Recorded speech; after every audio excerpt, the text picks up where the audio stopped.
అండి, అందరికీ నమస్తే. ఈరోజు ఫ్యామిలీ ఫుడ్ తెలుగు ఛానల్లో ఈవినింగ్ టైం చేసుకునే కారపూస, సన్న కారపూస ఏ విధంగా చేసుకోవాలో చూద్దాము.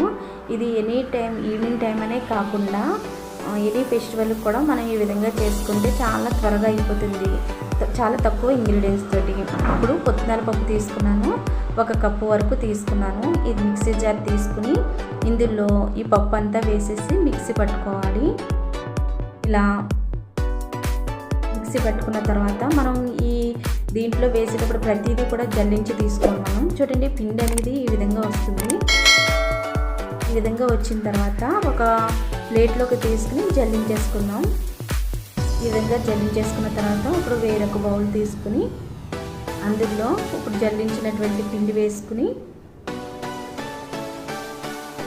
3 కప్పుల వరకు బియ్యం పిండి వేస్తున్నాను. 1 కప్పు పుట్నాల పప్పుకి మిక్సీ పట్టుకుంటే ఇప్పుడు 3 కప్పుల వరకు బియ్యం పిండి అనేది తీసుకోవాలి. తీసుకుని రుచికి సరిపడినంత సాల్ట్,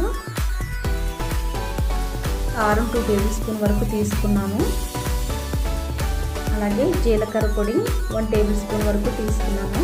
ఇందులో వాము వేసుకుంటే కనుక మిక్సీ పట్టుకుని జల్లించి వేసుకోవాలి. ఇప్పుడు ఈ విధంగా కలిసే విధంగా ఈ విధంగా కలుపుకున్న తర్వాత గోరువెచ్చని నీళ్ళతో కలుపుకోవాలి. అంతా ఒక్కసారి కాకుండా కొద్దిగా పోసుకుంటూ మొత్తం అంతా కూడా కలుపుకోవాలి. వేడిగా ఉంటుందని నేను ఈ విధంగా కలిపి చూపిస్తున్నాను. ఇప్పుడు చల్లారిన తర్వాత చేయి పెట్టి మనం మొత్తం అంతా కూడా పిండిలాగా చేసుకోవాలి.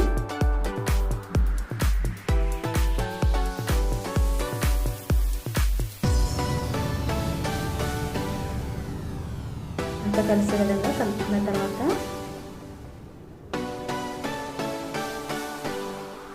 చాలా తక్కువ టైంలో చేసుకునే రెసిపీ అండి ఇది. ఎప్పుడైనా కానీ ట్రై చేయండి ఒకసారి. ఈ విధంగా కలుపుకున్న తర్వాత జంతికల గొట్టంతో మనం ఈ పిండి వేసేసుకుని పెట్టుకుందాం. చూడండి, హోల్స్ అనేది దగ్గరగా ఉన్నదైతే తీసుకున్నాను నేను. పిండి కొద్దిగా తీసుకుని అంచుల భాగాన ఆయిల్ రాసుకుని ఈ పిండి అంతా కూడా ఇలా పెట్టేసుకుని ఒకసారి ప్లేట్ మీద ట్రై చేస్తున్నాను నేనైతే. ఎలా వస్తుందా ఏంటని ఈ విధంగా వేసుకోవాలండి. ఇప్పుడు స్టవ్ అంటించి వెడల్పాటి బాండి పెట్టుకున్న తర్వాత ఆయిల్ బాగా హీట్ అయిన తర్వాత ఇప్పుడు జంతికల గొట్టంతో ఈ విధంగా వేసుకోండి.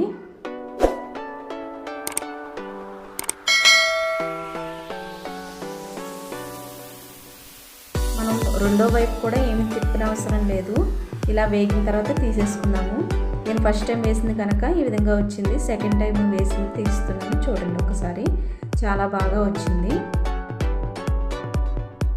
2 వైపులా కూడా ఏగనక్కర్లేదు. చూడండి, పట్టుకుంటే క్రిస్పీగా చాలా టేస్టీగా కమ్మగా చాలా బాగుంది. మనం ఇలా చేసి పెట్టుకుంటే ఒక 2 వీక్స్ వరకు ఉంటాయండి. ఈ వీడియో కనుక మీకు నచ్చినట్లయితే షేర్ చేయండి, లైక్ చేయండి, సబ్స్క్రైబ్ చేయడం మాత్రం మర్చిపోండి.